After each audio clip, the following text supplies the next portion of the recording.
26/11 Mumbai attack की चर्चा होते ही मेजर संदीप उन्नीकृष्णन, हेमंत करकरे, अशोक कामटे, विजय सालस्कर, तुकाराम ओंबले जैसे वीरों के नाम सामने आते हैं जिन्होंने उस रात देश के लिए जान दी। इस हमले पर कई फिल्में और सीरीज बन चुकी हैं, मगर ताज और सीएसटी से कुछ दूरी पर कामा हॉस्पिटल के अंदर भी एक अनसुनी कहानी घटी थी। वहां नर्स अंजलि कुलथे ड्यूटी पर थीं। बाहर आतंकी गोलियां चला रहे थे, अंदर लोग डर से कांप रहे थे। इसी अफरा तफरी में अंजलि ने करीब 20 गर्भवती महिलाओं को सुरक्षित रखने की जिम्मेदारी उठाई। एक तरफ हॉस्पिटल के बाहर मौत थी, दूसरी तरफ एक न जाने वाली जिंदगियों को बचाने में लगी थी। हमले के बाद जब लोग डर से अजमल कसाब की पहचान करने से बच रहे थे, तब अंजलि कुलथे ने हिम्मत दिखाकर कसाब की पहचान में मदद की। भारत भाग्य विधाता मूवी में अंजलि कुलथे और उस रात कामा हॉस्पिटल की कहानी दिखाई गई है। मूवी 26 दिसंबर 2008 की सुबह से शुरू होती है। गीता नाम की महिला पुलिस स्टेशन पहुंचती है। चेहरे पर डर, चिंता और बोझ है। ऑफिसर कहता है कि अब गीता को हमलावरों की पहचान करनी होगी ताकि कानून काम कर सके। सच बोलना आसान नहीं, क्योंकि सच की कीमत बड़ी होती है। घर पहुंचने पर पति और परिवार उसे मामले से दूर रहने को कहते हैं। उनका डर गलत नहीं, क्योंकि क्रिमिनल से ज्यादा उसके बाद की परेशानियां डराती हैं। ऑफिसर का फिर फोन आता है कि अगले दिन गवाही जरूरी है। इस बार गीता मना कर देती है कि परिवार खिलाफ है। कहानी फ्लैशबैक में जाती है। कामा सरकारी हॉस्पिटल में हमेशा भीड़ रहती है। डॉक्टर बिजी हैं, नर्सें एक वार्ड से दूसरे वार्ड भागती हैं। इन्हीं में गीता है। उसके लिए नर्सिंग सिर्फ नौकरी नहीं, जिम्मेदारी है। किस मरीज को कौन सी दवा, किसकी रिपोर्ट कब, किसकी हालत खराब, गीता को सब याद रहता है। डॉक्टर भी उस पर भरोसा करते हैं, क्योंकि उसने सालों में काम के साथ लोगों का दर्द समझना सीखा है। एक दिन कुछ नर्सें सुपरिटेंडेंट माया के केबिन में जाती हैं। माया सख्त है, उसके लिए नियम सबसे ऊपर। एक नर्स ने गंभीर गर्भवती महिला की जान बचाने के लिए बिना फॉर्मेलिटी सोनोग्राफी करा दी थी। माया उसे डांटती है। नर्स कहती है इमरजेंसी थी, पर माया के हिसाब से नियम टूटे तो सिस्टम बिगड़ेगा। यही सिस्टम और इंसान की जान का टकराव दिखता है। इसी बीच मंत्री के घर से फोन आता है कि उनकी दादी की देखभाल के लिए नर्स चाहिए। माया 2 नर्सों को भेजने का ऑर्डर देती है, पर नर्सें मना कर देती हैं कि वो मरीजों की सेवा के लिए हैं, प्राइवेट ड्यूटी के लिए नहीं। माया भड़क जाती है। गीता इन बहसों से दूर अपने काम में लगी रहती है। वो हर वार्ड में जाकर मरीज देखती है। हॉस्पिटल में कुल 16 नर्सें ईमानदारी से काम करती हैं। बाहर लोग नर्स को सिर्फ नर्स कहते हैं, पर अंदर असली सिस्टम यही संभालती हैं। एक आदमी गीता पर चिल्लाता है क्योंकि उसकी गर्भवती पत्नी को एंजाइटी है। गीता दवा देने वाली होती है। आदमी कहता है तुम डॉक्टर नहीं, सिर्फ नर्स हो। गीता ट्रेनी डॉक्टर को बुलाती है। वो कंफ्यूज होकर सीनियर डॉक्टर भारद्वाज को फोन करता है। डॉक्टर भारद्वाज कहते हैं कि अगर गीता वहाँ है तो फोन की जरूरत नहीं, उसने ऐसी कंडीशन मुझसे ज्यादा देखी है। वो वही दवा बताते हैं जो गीता देने वाली थी। फिर भी आदमी को भरोसा नहीं, वो पत्नी को दवा नहीं खाने देता और फेंक देता है। ईगो इतना बड़ा कि मरीज बाद में, पहले खुद को सही साबित करना है। कुछ देर बाद गीता के पति का फोन आता है कि घर में माँ का जन्मदिन है, टाइम पर आना। गीता कहती है छुट्टी ली है, आज जाएगी, पर हॉस्पिटल में हालात बदलते रहते हैं। कैंटीन में नर्सें खाना खा रही होती हैं, तभी सीनियर नर्स दीना डांगे आती है। 30 साल से यही काम कर रही है। स्टाफ कम है, वो गीता से थोड़ा रुकने को कहती है। गीता पहले मना करती है क्योंकि घर में इंतजार हो रहा है, पर मरीजों की परेशानी सुनकर रुक जाती है। यही गीता की खूबी है, वो अपने से ज्यादा दूसरों के लिए सोचती है। रात हो जाती है, डॉक्टर जा चुके हैं, जिम्मेदारी नर्सों पर है। गीता पूरा चक्कर लगाकर समझती है कि अगर वो गई तो मरीजों को दिक्कत होगी। वो घर जाने का प्लान कैंसिल कर देती है। घर में परिवार इंतजार कर रहा है, पर हॉस्पिटल में कई लोग उसकी जरूरत महसूस कर रहे हैं। गीता कर्तव्य चुनती है और पूरी रात ड्यूटी करती है। सुबह घर पहुंचने पर मां नाराज होती है कि परिवार भी जिंदगी का हिस्सा है। हर बार हॉस्पिटल को प्रायोरिटी देना जरूरी नहीं। गीता चुप सुनती है। वो जानती है मां गलत नहीं, पर वो हॉस्पिटल छोड़ती तो कई मरीज मुश्किल में पड़ते। फिल्म दिखाती है कि नर्स का काम आसान नहीं। लोग समझते हैं बस दवा देनी है, इंजेक्शन लगाना है। असल में डॉक्टर और मरीज के बीच सबसे मजबूत पुल नर्स ही होती है। घरों में इनके काम को तवज्जो नहीं मिलती, पर हॉस्पिटल में यही महिलाएं जिम्मेदार और मजबूत बनकर ढाल बनती हैं। सब नर्सें फिर काम में लग जाती हैं। तभी बाहर तेज आवाजें आती हैं। पहले लगा पटाखे हैं, पर पता चलता है कि मुंबई में टेरर अटैक हुआ है। सीएसटी पर फायरिंग हुई है। घायल लोग हॉस्पिटल की तरफ भाग रहे हैं। गीता का पति न्यूज़ देखकर फोन करता है कि शहर में कई जगह फायरिंग हो रही है। सीएसटी से लोग हॉस्पिटल भाग रहे हैं, घर आ जाओ। पर गीता मरीजों को छोड़कर नहीं भाग सकती।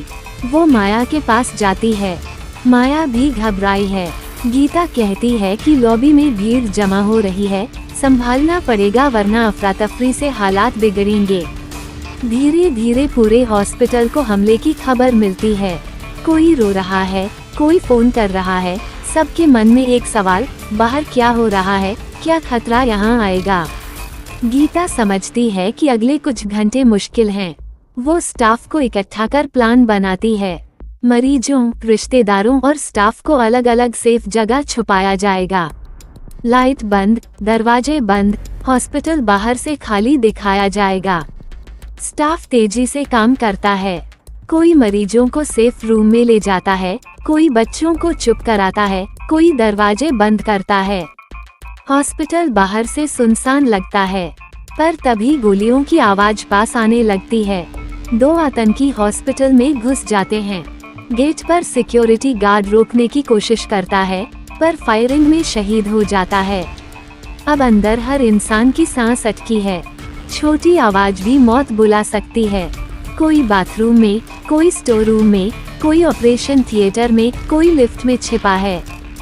सबकी आंखों में एक ही डर, क्या सुबह देख पाएंगे। इसी बीच गीता प्रेग्नेंट महिला विद्या को देखती है जिसकी हालत बिगड़ रही है। तेज दर्द और ब्लीडिंग शुरू है। तुरंत इलाज नहीं हुआ तो माँ बच्चे दोनों की जान खतरे में है। प्रॉब्लम ये है कि गलियारों में आतंकी घूम रहे हैं। मरीज को ले जाना मतलब मौत के सामने से गुजरना। फिर भी गीता हार नहीं मानती। कुछ नर्सों की मदद से विद्या को ऑपरेशन थिएटर ले जाने का फैसला करती है। एक तरफ मौत बंदूक लेकर घूम रही है, दूसरी तरफ एक नर्स नई जिंदगी बचाने की कोशिश में है। यही कहानी का सबसे पावरफुल कंट्रास्ट है। आतंकियों को हल्की आवाज सुनाई देती है। उन्हें शक होता है कि हॉस्पिटल खाली नहीं।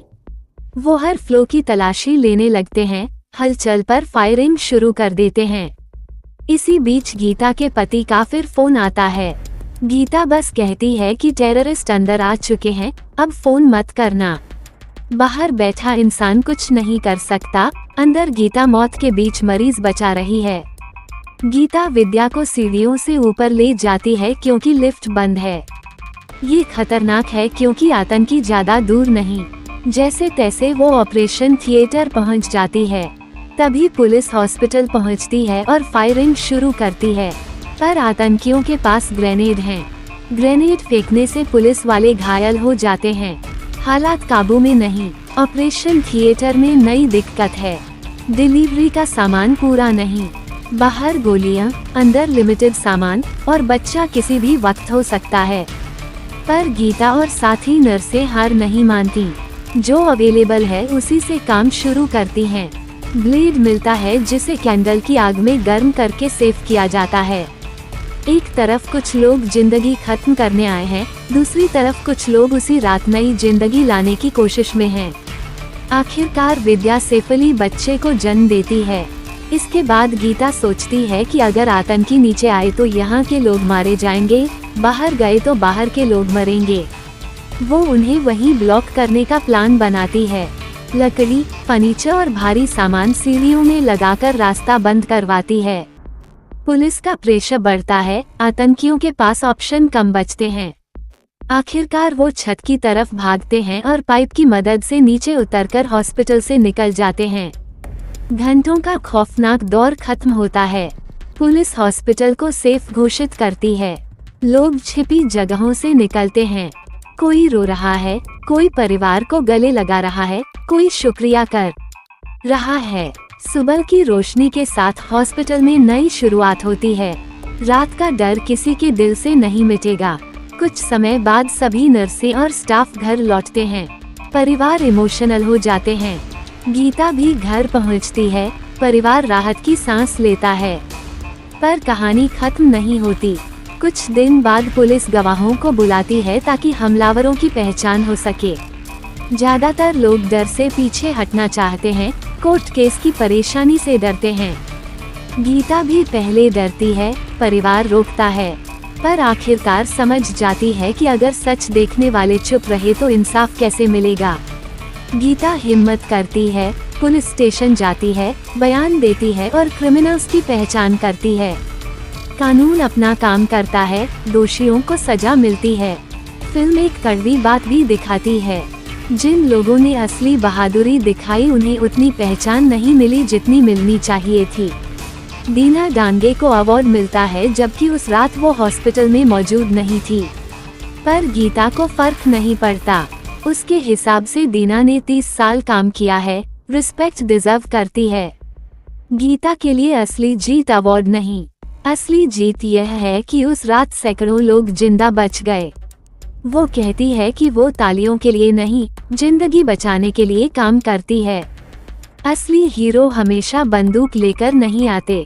कई बार वो सफेद यूनिफॉर्म पहनकर आते हैं। उनके हाथ में हथियार नहीं होता, पर हौसला कई जिंदगियां बचा लेता है। उस रात कामा हॉस्पिटल में सिर्फ 20 प्रेग्नेंट महिलाएं नहीं, छुपने आए लोग और पहले से मौजूद मरीज, सबकी जान खतरे में थी। अंजलि कुल्थे के साथ हॉस्पिटल के सभी नर्स और स्टाफ ने जो हिम्मत दिखाई, अगर वो ना दिखाते तो सैकड़ों जाने जा सकती थीं। मूवी में अंजलि कुल्थे का रोल कंगना रनौत ने किया है, पर कैरेक्टर का नाम गीता रखा गया है। कुछ चीजें फिक्शनल हो सकती हैं, पर 80 से 90% सच्ची घटनाओं से प्रेरित है।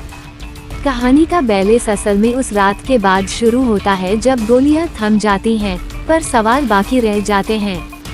हॉस्पिटल की दीवारों से खून के धब्बे धो दिए जाते हैं, टूटा हुआ फर्नीचर बदल दिया जाता है, सीसीटीवी फुटेज पुलिस ले जाती है। बाहर से सब नॉर्मल दिखता है, पर गीता जैसे स्टाफ के लिए नॉर्मल शब्द का मतलब बदल चुका है। हर शिफ्ट में जब वो वार्ड से गुजरती है, उसे वो जगह याद आती है जहां गार्ड गिरा था, वो सीढ़ी जहां से विद्या को खींच कर ले गई थी, वो ऑपरेशन थिएटर जहां कैंडल की लौ में ब्लेड गर्म हुआ था। ट्रायल के दौरान गीता अकेली नहीं थी, पर सबसे कांस्टेंट वही रही। बाकी गवाह तारीख पर तारीख टालते रहे।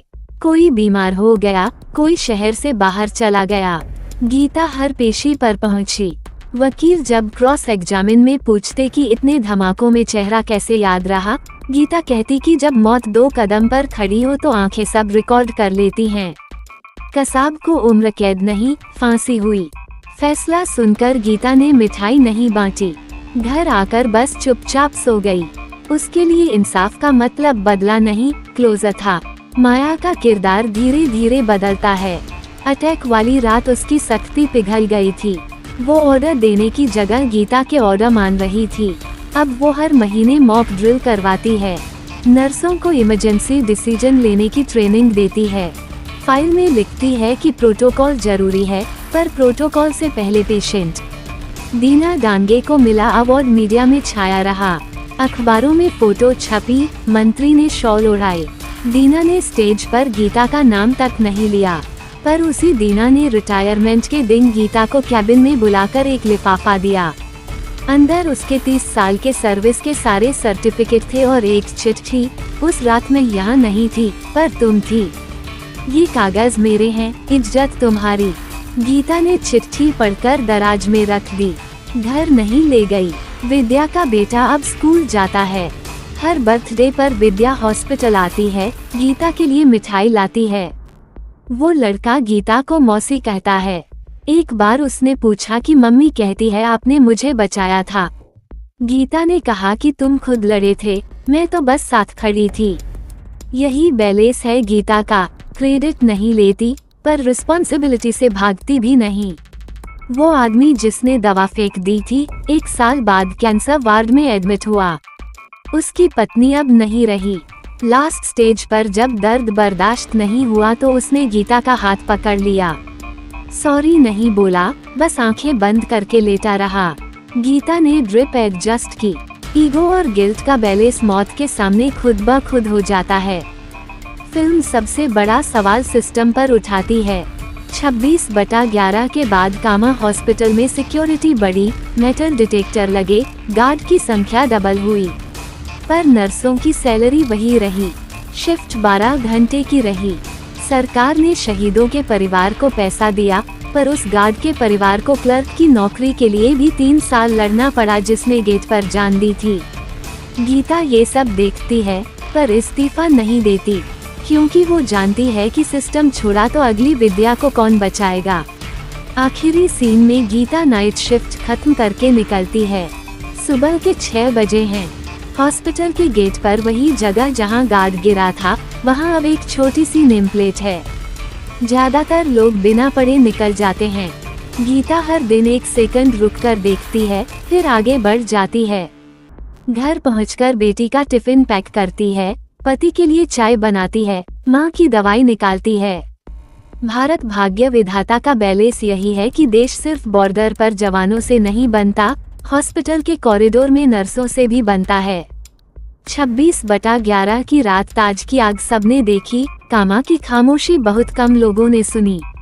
अंजलि कुलथे जैसी औरतों ने साबित किया कि भाग्य विधाता वो भी हैं जिनके हाथ में बंदूक नहीं, ग्लूकोज की बोतल होती है।